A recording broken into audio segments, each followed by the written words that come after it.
Hello! Hi to all. నిన్న మేము కోటప్పకొండ వెళ్ళామండి. ఘాట్ రోడ్ నుంచి. అటువైపు నుంచి దిగుతుండగా ఇక్కడ సాయిబాబా టెంపుల్ ఉందని చెప్పారు. చాలా బావుంది సాయిబాబా టెంపుల్ అయితే గనక.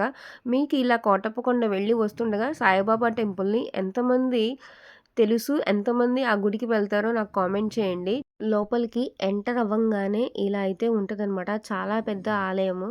ఇక్కడొచ్చేసరికి మనకి అభయ ఆంజనేయ స్వామి వారి ఆలయము పక్కనే ఉంది. పునర్నిర్మాణం అయితే జరుగుతుంది. ఇంకా స్వామివారికి లోపలికి వెళ్తుండగా లోపల స్వామివారే కాకుండా మనకి కింద తాబేలు అనేది వాహనంగా అక్కడ కింద ఉంటదనమాట. అదే కాకుండా మనకి బోలా శంకరుడు, ఇంకా బాబాగారి టెంపుల్ మనకిక్కడ ఆ గుడిలో ఈ ఆలయంలో ప్రత్యేకత ఏంటంటే మనకి సాయిబాబా ఆలయంలో ధుని అనేది కంపల్సరీగా ఉంటుంది. అదే కాకుండా సాయికోటి స్తూపం అంటే ఇక్కడ ఏది అనుకుంటే అది జరిగేది గద్యం అని కూడా ఉంది. సబ్స్క్రైబ్